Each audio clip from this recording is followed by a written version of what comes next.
Assalamualaikum warahmatullahi wabarakatuh. Baiklah, saya Nur Asia, NIM 0222111082, Prodi PGMI semester 4. Baiklah, pada kali ini kita akan membahas mengenai aksiologi ilmu, yang mana di dalam aksiologi ilmu ini terdapat 4 pembahasan. Yang pertama, pengertian filsafat; kedua, pengertian aksiologi; ketiga, pendekatan dalam aksiologi; dan yang keempat yaitu makna dan nilai, yang tentunya akan saya jelaskan satu persatu. Baiklah, kita masuki yang pertama, yaitu pengertian filsafat. Nah, sama-sama kita ketahui filsafat merupakan ilmu yang sudah sangat tua.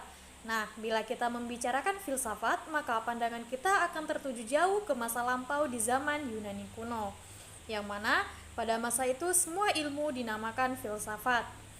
Nah, dari Yunani lah kata filsafat ini berasal, yang mana philos artinya cinta yang sangat mendalam, dan sophia artinya kebijakan atau kearifan. Nah, istilah filsafat sering digunakan secara populer dalam kehidupan sehari-hari, baik secara sadar maupun tidak sadar. Nah, kita masuki yang kedua, yaitu pengertian aksiologi. Nah, secara etimologi, aksiologi berasal dari bahasa Yunani kuno, yaitu aksios, yang berarti nilai, dan kata logos berarti teori.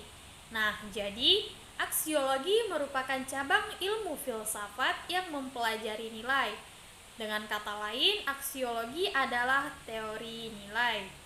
Nah, di sini aksiologi terbagi menjadi 2 tahap. Tahap yang pertama yaitu ilmu yang otonom, terbebas dari segenap nilai, yang bersifat dogmatif atau bebas nilai, sehingga dengan leluasa ilmu dapat mengembangkan dirinya.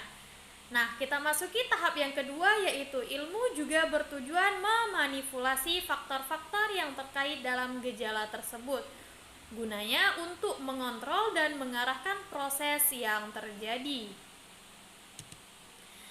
Nah, kita masuki yang ketiga, yaitu pendekatan dalam aksiologi. Nah, dalam pendekatan ini terbagi menjadi 3 macam. Yang pertama, yaitu nilai yang berkaitan dengan subjektif; yang kedua, nilai dalam konteks praktis; dan yang ketiga, sesuatu yang ditambahkan pada objek. Nah, apakah yang dimaksud dengan nilai yang berkaitan dengan subjektif? Maksudnya adalah nilai itu berkaitan dengan kehadiran dan manusia sebagai subjek. Nah, contohnya, kalau tidak ada manusia yang memberi nilai, maka nilai itu tidak akan ada dan takkan pernah ada. Nah, selanjutnya yaitu apa yang dimaksud dengan nilai dalam konteks praktis, yaitu subjek ingin membuat sesuatu seperti lukisan, gerabah, dan lain sebagainya. Selanjutnya yaitu apa yang dimaksud dengan sesuatu yang ditambahkan pada objek. Contohnya yaitu nilai-nilai merupakan unsur-unsur objektif yang menyusun kenyataan. Selanjutnya kita masuki pembahasan kita yang keempat, yaitu makna dan nilai. Yang pertama, nilai merupakan kualitas empiris yang tidak dapat didefinisikan. Yang kedua, nilai sebagai objek suatu kepentingan. Dan yang ketiga, teori pragmatis mengenai nilai. Nah, pembagian dari nilai merupakan kualitas empiris yang tidak dapat didefinisikan, yaitu kualitas melukiskan suatu objek, kualitas-kualitas empiris, pemahaman atas kualitas-kualitas nilai, verifikasi melalui pengalaman, dan tolak ukur kajian terhadap nilai.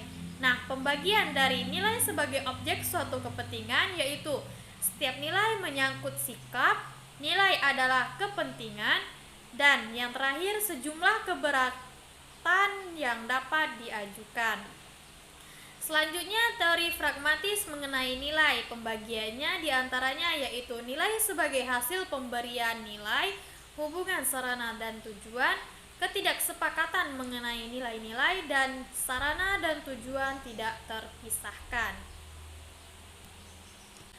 Sekian pembahasan dari aksiologi yang dapat saya sampaikan pada kali ini. Semoga dapat dipahami dan dimengerti.